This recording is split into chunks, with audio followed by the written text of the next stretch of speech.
Hey folks, welcome to the final episode of the Avalanch Conditions Report, brought to you by Whitewater Ski Resort and Backcountry Skiing Canada.com. My name is Dave and I am part of the snow safety team up here at Whitewater, and I've got my good pal Jason Wishlow here with me as well today. Jay has been working at Whitewater for 23 years and he's been part of the snow safety team for 23 years, so some could say he's a veteran, pretty knowledgeable guy. You know, a lot of you that watch these videos probably know him from either skiing around here, his big laugh, his big personality, or also from the State of the Snowpack of work he does with that organization as well. So Jay's gonna be helping me out today, and then moving forward, this is going to be my last episode with Avalanch Conditions Report. It's been a good run, but passing over to Jay to take it on from here on out. And so Jay's going to provide us with some really awesome information today, and he'll be the face moving forward. So have at her, pal. Let's go. Let's go. Hi. Awesome introduction, Dave. Thanks. Much appreciated. So yeah, nice to take this role again. Some of you might recognize me from my role with State of the Snowpack, so this will be a continuation with that. Still intend on working over both. We're working out those details now, and but just the goal is to provide everybody with the highest level of avalanche education and information that we can. So I'm going to start with our weather. So we're into a full spring diurnal pattern right now, and when I talk diurnal, it means day to night. We get nice warm temperatures in the daytime, and then cooling off in the evening. You get a refreeze, rebuilding melt freeze crust.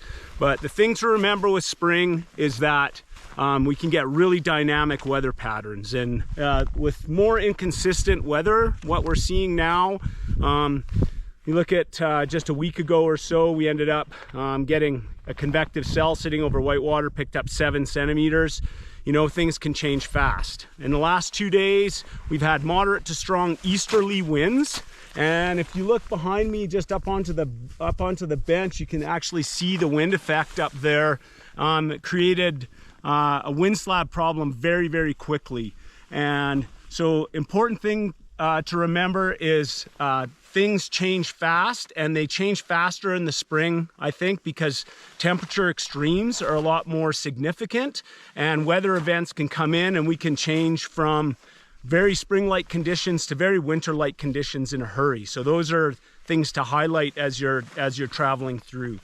We're towards the weekend now. We're expecting a significant weather event. So hoping, crossing our fingers, that freezing levels stay low. Right now it looks like they are, and we're also expecting, 15, maybe 20 centimeters of fresh snow with a little bit of wind, so which will create a new storm slab problem sitting on top of what we have already. That weather system, subject to change, but models are showing high, low end. But like I say, if we cross our fingers, maybe we'll pull 25 centimeters out of it by the time Sunday rolls around, and that's what we're all hoping for. Our current snowpack, we had lower basal weaknesses that we've been talking about. Those tend to have settled out. I'm just going to highlight it quickly because in the spring, as we go through our diurnal thaw and melt freeze cycle, then it ends up putting greater stress on lower layers. They have bonded really well. We haven't seen any sort of avalanche activity. We dig snow pits. We're not seeing a significant weakness or any sort of failures on our testing. However, those layers are still there.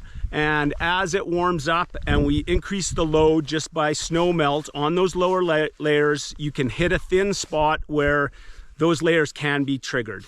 As well, cornices are large looming right now. So you got to think, if you get, half a school bus or a car-sized cornice that fails onto a slope as the weather heats up, there is a chance that it could fail lower than that. Considering that, above, what our real concern is right now is the top 20 centimeters that's sitting on top of a previous melt freeze crust that was formed on the 24th of March. We had similar temperatures to what we're experiencing now. And so that new 20 centimeters, it's unconsolidated where it hasn't been touched by the wind. And that is going to settle into possibly a slab, especially with weather this weekend.